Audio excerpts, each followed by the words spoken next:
Hello. બેન આ Poonamben મેડમનો number છે? आप कौन बोलो? હું જામ ખંભાળિયાથી ચંદુભાઈ બોલું. हाँ चंदू भाई बोलो। બેન બે ફેરે તમારી ઓફિસે મુલાકાત માટેનો સમય લખાવ્યો છે. हम्म પછી તમારી ઓફિસે ગૌચર જમીન બાબતે જે દબાણ છે એ બાબતે લેખિતમાં દીધું છે. हम्म આ સોસાયટી આખી ગૌચર જમીન ઉપર ઊભી કરી દીધી છે, જે થોડાક क्या આધાર क्या? પૂરક ગોકુલધામ સોસાયટી જામ ખંભાળિયા કોને ઊભી કરી? છે. વેપારી ને અમુક લોકો બધા એમાં મિલીભગતથી. ત્યારે સરપંચ ને બધાએ હાઈકોર્ટમાં દીધી છે ફરિયાદ આ બાબતે. તે દરમિયાન ઘણા લોકો લડ્યા હતા, જેના આધાર પુરાવા અત્યારે કલેક્ટર સાહેબને મેં થોડાક દીધા છે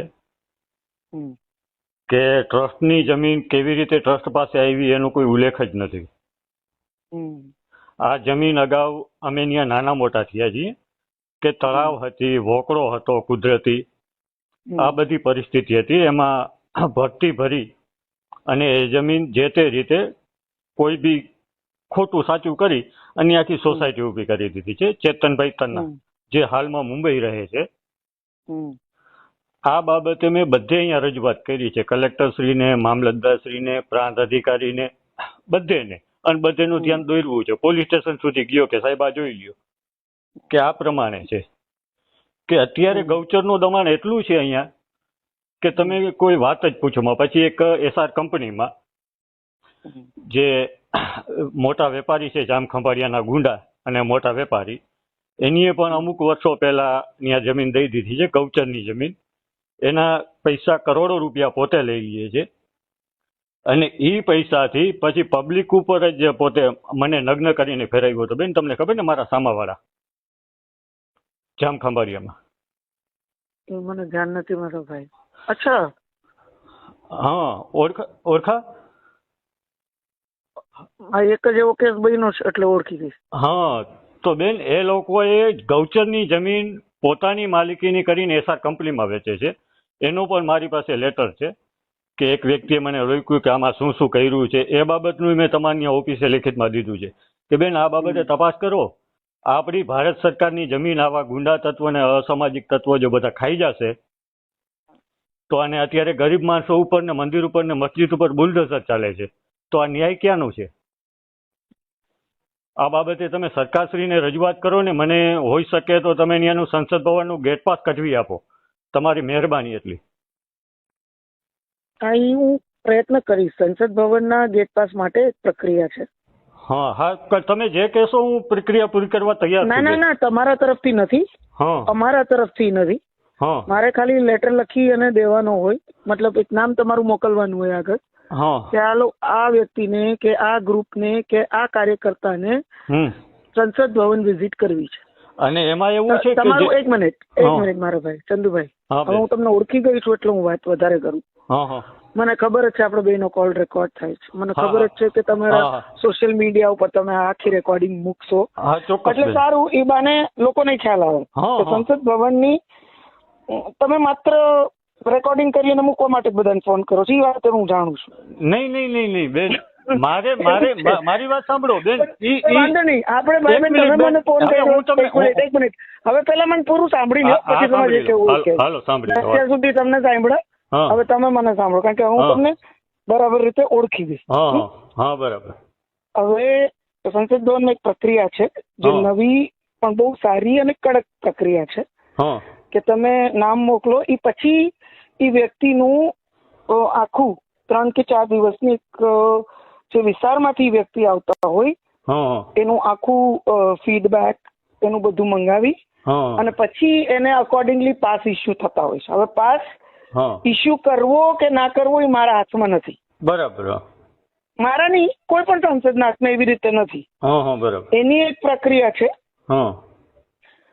જે સંસદની પોતાની એક આખી સ્પીકરના નેતૃત્વમાં એ આખી પ્રક્રિયા છે. એ પ્રક્રિયા પછી જ પાસ ઇસ્યુ થતા હોય છે. અને એમાં હું નામ આપું અને બધાને પાસ મળે એવું જરૂરી નથી કે કોઈ પણ અન્ય સાંસદ આપે અને એને પરમિશન મળે એવું જરૂરી નથી. બરાબર. એ મળે ન મળે બીજા નંબરની વાત છે બેન. બરાબર. તમે તો આજે હું તમારી પાસે રજૂઆત કરી શકું ને તમે પ્રયત્ન કરી શકો ને મારો અધિકાર છે. 110% તમે મને રજૂઆત કરી શકો. રજૂઆત કરવાનું કારણ એ છે બેન, નગ્નકાંડ વાળા કેસમાં પોલીસને જે મેં પુરાવા આપ્યા છે, પોલીસે પુરાવાનો એ નાશ કર્યો છે બેન. આ દેશનો ન્યાય, આ દેશનું મને જ્યાં સુધી ખબર છે કોઈ પણ આવો ઇસ્યુ હોય એની આખી લીગલ જે પ્રક્રિયા છે એ લીગલ પ્રક્રિયા થતી જ હોય છે મારા ભાઈ. અને કોઈ પણ લીગલ પ્રક્રિયામાં પછી અમે લોકો ઇન્ટરફિયર ના કરતા હોય. બરાબર. પણ બેન હું તમારી સમક્ષ હું પુરાવા રજૂ કરી દઉં કે બેન આ પુરાવા આમાં લખેલ છે, કોર્ટમાં રજૂ. નહીં બેન, હું તમને એમ નથી કહેતો તમે કોર્ટ છો. હું તમને એમ કહું છું કે બેન તમારી પણ અમુક અમે તમારી પાસે પબ્લિક તમારી પાસે આશા રાખે કે આ જો સિસ્ટમ 110% ચંદુભાઈ મારા ભાઈ 110% તમે પબ્લિક, મારું આખું બધું પરિવાર જ છે, જામનગર જિલ્લો, દ્વારકા જિલ્લો. તમે મને સારી રીતે ઓળખો, હું તમને એટલી બહુ સારી રીતે ઓળખું છું મારા ભાઈ. બરાબર.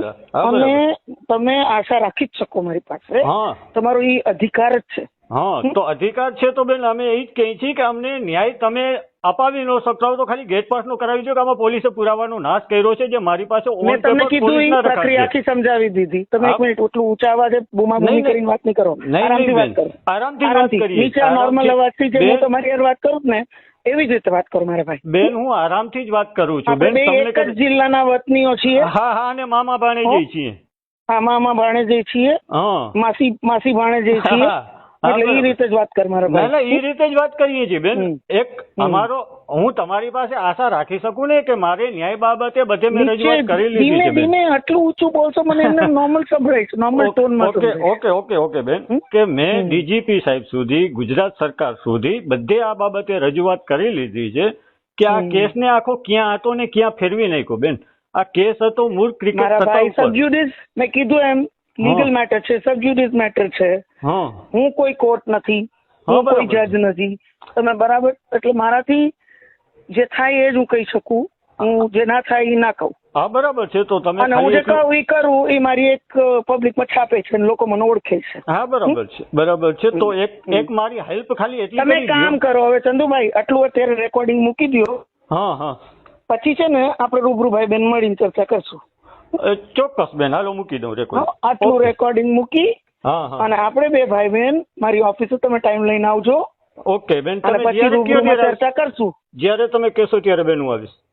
તમને જ્યારે સમય મળે ત્યારે મને યાદ કરજો. આટલું અત્યારે તમારી પ્રસિદ્ધિ માટે ઘણું છે મારી રેકોર્ડ. નહીં, પ્રસિદ્ધિ તો મારી બેન છે જ. પ્રસિદ્ધિને કઈ સવાલ નથી. પ્રસિદ્ધિ તો મારી છે ને, જ્યારે મને નગ્ન કર્યું મારી પ્રસિદ્ધિ માટે.